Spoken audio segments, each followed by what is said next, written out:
What's going on, guys, and welcome back to Rob's house. Today we are going to be working on my truck. We haven't done much on the truck in a while. It is kind of like my new daily driver. I love this thing. Got fender flares, leveling kit, American Force wheels. I showed you guys all that stuff. It is time today to do another oil change and a tire rotation on the car. And I had a small issue with one of my front axle seals leaking for my front differential, which my friend Blake and the guys over at East End Automotive helped me out with. So shout out to them. Shout out to East End Automotive. I inspected the brake pads while we were in there because we had the front wheel off, and it looked like they had some life in them, but they were probably down to a third to a quarter. They were less than half of their life left. So I figured, since I have to do an oil change and tire rotation anyway, I have to pull the wheels off anyway today to rotate them, it's time to upgrade the brakes. So I bought a PowerStop Z36 kit for people who either have, you know, lifted trucks with big wheels, which in my case I do have big wheels, and or towing. So this will actually increase my stopping power pretty substantially over the stock brakes. Also, probably throw less brake dust, because PowerStop stuff in general, it's like usually better performance than OEM and less mess, which is kind of nice. So you can see the kit here. So we have both the rears are in this one box. So you can, if you notice on it, they are labeled. See, this says rear passenger side. Now the reason that's important is because these are drilled and slotted rotors, and these slots and drill holes are directional. It does matter what side you put these on for them to operate correctly. The same thing with the fronts. The front one here, we have, this one says front driver's side. You can kind of see it there. This is driver's side front, and this is front passenger side. So just make sure that if you get rotors like this, that you pay attention to the labels that are on them, so you know which side that they go on your vehicle. We also have the brake pads. These are the rears. The fronts are underneath. They're bigger, obviously. They give us all new clips and shims. It's going to be a pretty standard brake job. The calipers on these are like your typical caliper, where they have like a back plate that pulls off. The piston is only on one side, and that holds the pads in. So if you're just doing pads, it takes like 2 seconds. You just basically pull the guide pins out, pull that back piece off, replace your pads, put that back piece on, put the guide pins back in. In this case, we're going to remove the whole caliper bracket so that we can pull the rotor off. Again, not going to be that hard. It's going to actually, if you watched my Honda Civic brake installation upgrade video, I upgraded my wife's Honda Civic to PowerStop brakes, very similar to these, drilled and slotted rotors and better pads and stuff. The calipers on that car work very similar to the way the calipers on this truck work. Worth noting, one of the things you should do, and I haven't done yet, is disengage your parking brake before you do this, because it will be applying pressure onto the caliper and you're not gonna be able to get it off. So definitely disengage your parking brake before you do this. And I'll walk you through the steps. It's pretty easy. The only thing that was even remotely surprising to me is the caliper bracket bolts on these are torqued to like 184 pound-feet. So we're gonna have to torque the absolute hell out of these things, but we'll get it. So I have to start by, so the American Force wheels that I have on this truck have like a center cap that covers all of the lugs. So I'm gonna remove all the center caps. I'm gonna get that ready. I'm gonna jack up one of the sides, and we're gonna start on one of the rears. Now, it is worth noting, if you have the max tow package, which I do not have, if you have the max tow package, when you go on PowerStop's website to order these brakes, it's gonna ask you how big your rear brakes are. Mine are 336 millimeter, which are the standard size.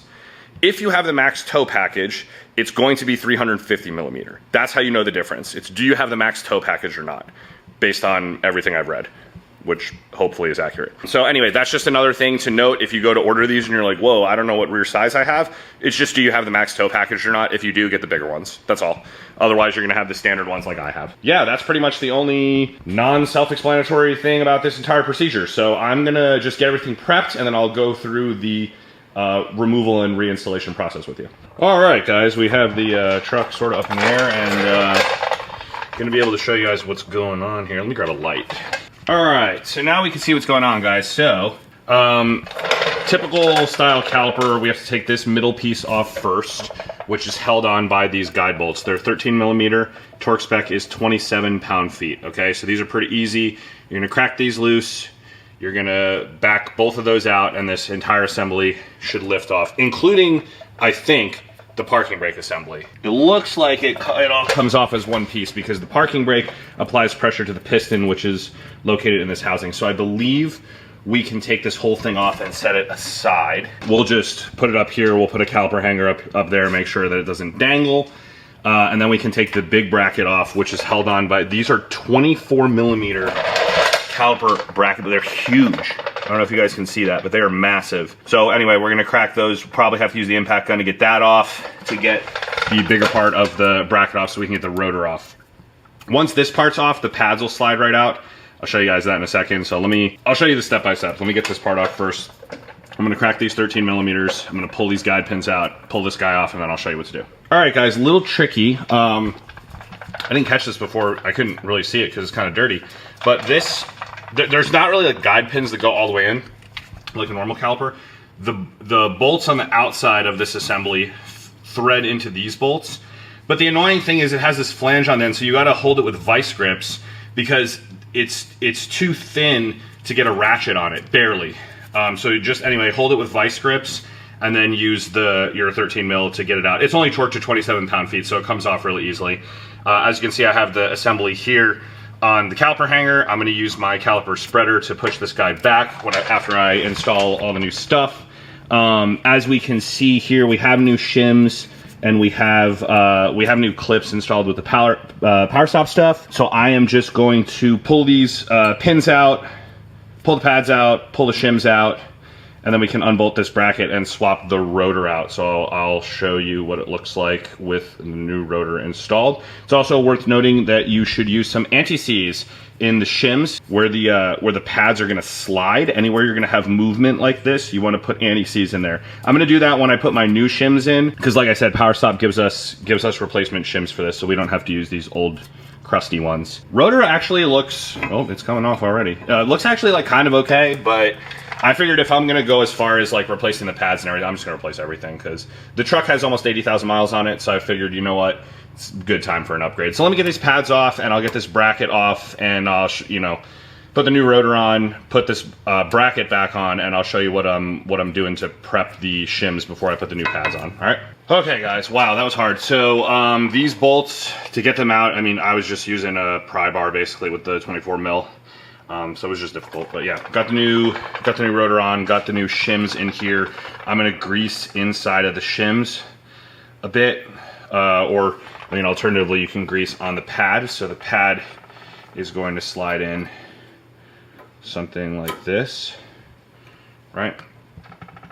And you can grease the pad when you put it in. So PowerStop gives you little packets of grease. So you're gonna put the pads on each side after they're greased, and then you're gonna put these pins back in. They have these little retaining pins. Put the bracket assembly back on, put the guide bolts back in, torque them to 27 pound-feet, and you're done. It is worth noting that you can pull these out and re-grease them. Mine are pretty well greased actually, so I don't think I have to do that. But if your truck's like really old, that might be worth doing. Just to make sure that they're properly greased. Let me reassemble it and I'll show you what it looks like. All right, guys, the rear assembly's back together. I'm gonna put this wheel back on and we'll move over to the front. All right, guys, it looks like we have an almost identical assembly in the front here. Just like the rears. Obviously we have a bigger set of pads here, but the procedure is going to be effectively the same. The only difference here is we have two pistons that we need to compress.